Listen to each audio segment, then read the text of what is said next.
नसीम सिद्दीकी साहब आप कुछ ऐड कर लीजिए, फिर हम इकट्ठे जो है ना वो सारे सवालात के जवाब एक ही बार आज़म से। मैं दूसरी तरफ जाता हूँ। बात यह है कि इदारे सारे जो है वो काबिल एहतराम होते हैं, लेकिन बात यह है कि उनकी कॉन्सिक्वेंसेस देखने चाहिए ना कि क्या वजह थी कि ये वाक़यात पेश आते हैं। आपने देखा कि जब मोहतरमा बेनज़ीर भुट्टो की एसोसिएशन हुई तो पूरे मुल्क के अंदर आग लगी, इदारों में आग लगाई गई ना वहाँ पे। उसके बाद आपने देखा कि जब मोहतरमा मरियम नवाज शरीफ साहब लाहौर नैब पेश होना चाह रही थी तो नैब के ऊपर हमला किया गया। इस तरह के बहुत सारे वाक़यात हैं। TLP ने एहतजाज किया तो आपने देखा कि मोटरवे पे आग लगा दी। तो अभी 9 मई से पहले भी तो जो इस्लामाबाद हाई कोर्ट में वाक़या पेश हुआ था उसकी भी इंक्वायरी होनी चाहिए, उसकी भी माफ़ी होनी चाहिए। तो ये माफ़ी तलाफ़ी, अब क्या आपने एक शख्स को 2 साल से जेल में रखा हुआ है जिसकी तस्वीर बाहर नहीं निकलती है, जिसको आप अदालत में पेश नहीं करते। अगर आप मुझे 15 सेकंड्स में बता सकें कि मसला क्या है माफ़ी मांगने पर?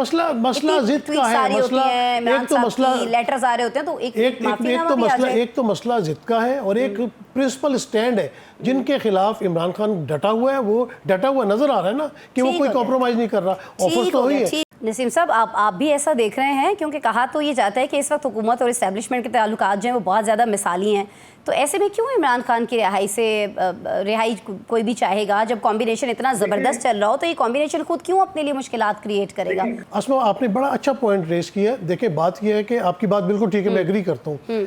पॉलिटिकल पार्टीज, पीपल्स पार्टी या नून लीग, जिसकी तरफ ताहिर मलिक साहब ने इशारा किया था, उनका पॉलिटिकल बयानिया तो बिल्कुल ख़त्म हो चुका है, ज़ीरो हो चुका है।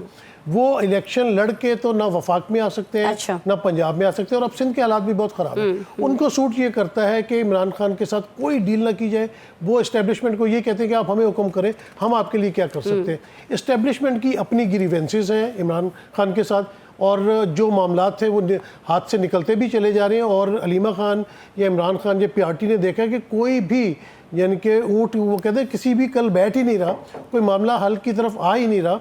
अदालतों के जो है वो अहकामात हवा में उड़ा दिए जाते हैं, जिस तरह आईनी अदालतें बना दी जाए, कहीं से भी नहीं रिलीफ मिल रहा। तो मेरे ख्याल से अलीमा खान ने तो फ्रस्ट्रेशन में ये बयान दिया है कि भाई कोई बात बताए ना किस तरह बात आगे चलेगी। इससे ये बात साबित हो रही है कि इस्टेब्लिशमेंट, वो कहते हैं ना रावी चैन ही चैन लिख रहा है, तो रावी का चैन ही चैन नज़र आ रहा है। तो लाजमी बात है उन्होंने कोशिश अपनी तरफ से करनी है। और दूसरी तरफ बात यह है कि बिल्कुल इस मौके से फ़ायदा उठाते हुए, देखिए रियासत माँ की तरह होती है। जो 9 मई को हुआ किसी ने उसकी पजीराई नहीं की, हम भी कहते हैं बहुत गलत हुआ। लेकिन इससे पहले आपने देखा कि आर्मी चीफ का तैयारा भी अगवा करने की कोशिश की, वो भी केस था। जरदारी साहब की भी गुफ्तगू थी, डॉन लीक्स भी थी। बहुत मराहिल आए और गुजर गए, और पॉलिटिकल पार्टीज दोबारा जो है वो कौमी धारे में शामिल हुई। तो सिर्फ हमें ये बात नहीं करनी चाहिए कि इमरान खान साहब, अलीमा खान साहब, ये देखना चाहिए कि उनके पीछे करोड़ों आवाम मौजूद है और वोट के ज़रिए मौजूद थे, उनके भी ग्रीवेंसेस हैं, तो उन सब को दूर करना चाहिए। और कौमी यकजहती की ज़रूरत है। कौम ने अपनी कौमी यकजहती शो की जब पाकिस्तान के ऊपर मुश्किल आई, अफवाज पाकिस्तान के साथ शाना बशाना खड़े हुए, और जो उनको किरदार था अदा करने का उन्होंने अदा किया। लेकिन जब कौम 5 साल में एक दफ़ा कौम को मौका मिलता है वोट डालने का, अगर आप उस कौम का उससे वोट ही ले लेंगे तो फिर कौम क्या सोचेगी कि यार हमें एक ही चीज़ हमारे पास होती है वो भी हमसे छीन लेते हैं। तो मेरे ख्याल से इस वक्त तमाम लोगों को एक स्टेप पीछे हटना चाहिए और पाकिस्तान की बेहतरी के लिए, पाकिस्तान फर्स्ट, अफवाज पाकिस्तान फर्स्ट, उनके साथ मिलजुल के हमें पाकिस्तान की तरक्की के लिए बात करनी चाहिए। ठीक है, मैं नसीम साहब आपकी तरफ आना चाहूँगी। एक मकतब फ़िक्र ऐसा है, बहुत सारे पढ़े लिखे दानिश्वर भी ऐसे हैं जो कहते हैं जी कि पाकिस्तान ने उस वक्त जो क्लिंटन की तरफ से ऑफ़र किया गया था उसको ठुकरा के जापान बनने का जो मौका है उसको ज़ाया कर दिया। नहीं, इसमें जापान बनने का मौका ज़ाया नहीं कर दिया। देखिए जो उस वक्त फैसला पाकिस्तान की गवर्नमेंट ने और अफवाज पाकिस्तान ने किया था वो बेहतरीन फैसला था, क्योंकि वो पाकिस्तान के सर्वाइवल का मामला था।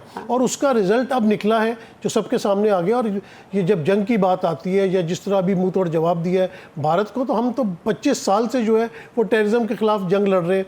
भारत को इस चीज़ का पता ही नहीं था कि हमारे, हम वो कौम है ना कि हमारी चीज़ पे कॉम्प्रोमाइज़ कर लेंगे। वही बात कि हम घास खा लेंगे, कोई बात नहीं, अगर हम माशी मैदान में हम जापान नहीं बन सके, लेकिन हम अपने दिफा पे कॉम्प्रोमाइज़ नहीं करेंगे। जी बिल्कुल। लेकिन वो दूसरी बात ये है ना कि अवाम ने तो घास खा ली। अगर हुक्मरान और अशराफिया भी घास खा लेते ना और ये करप्शन का नासूर जो ख़त्म हो जाता, तो उससे वाकई पाकिस्तान बहुत जो है वो फ़ायदा उठा सकता था, मुआशी मैदान में बड़ी तरक्की कर सकता था। और थोड़ी हमारे मुल्क में जो पॉलिटिकल डिस्टेबिलिटी भी रहती है उसकी वजह से भी मुआशी बहरान आते हैं। लेकिन अगर हम इसी के ऊपर फोकस करें कि ये जो 28 मई के हवाले से बात हुई, जब भुट्टो साहब ने ये फैसला किया, डॉक्टर अब्दुल कदीर खान पाकिस्तान आए, उसके बाद ज़िया उल हक हो गए या गुलाम इसाक खान हो गए या जनरल करामत हुकूमत हो गए, नवाज शरीफ हो गए, तमाम लोगों ने यकसुई के साथ पाकिस्तान की बेहतरी के लिए एक फ़ैसला लिया। उस वक्त बहुत बड़ी बड़ी ऑफरें थी जिनको ठुकराया गया और एक सॉवरन स्टेट होते हुए एक फ़ैसला किया गया, और उस फैसले ने आपको वो जो बैलेंस ऑफ पावर जिसका ताहिर मलिक साहब ने जिक्र किया ना, वो दुनिया में अब दुनिया इस वक्त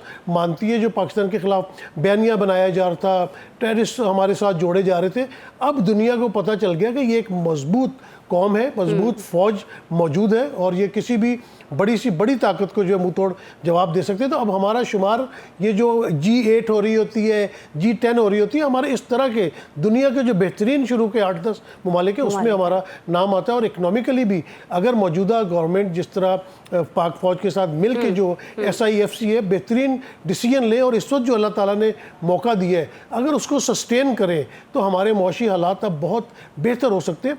क्योंकि जो भी इन्वेस्टर आता है, हमारी पहले भी प्रोग्राम्स में बातें होती रही, उनको सिक्योरिटी के मसाइल होते हैं, वो देखते हैं कि मुल्क सिक्योर है कि नहीं है। तो अब तो साबित हो गया कि पाकिस्तान की अफवाज पाकिस्तान की सरहदों की हिफाजत करना बहुत बेहतरीन तरीके से जानता है। तो अब इन्वेस्टमेंट भी आएगी, उसको सस्टेन करें, चीज़ों को बेहतरी के साथ आगे लेके जाएँ, तो पाकिस्तान इंशाल्लाह मज़ीद तरक्की करेगा।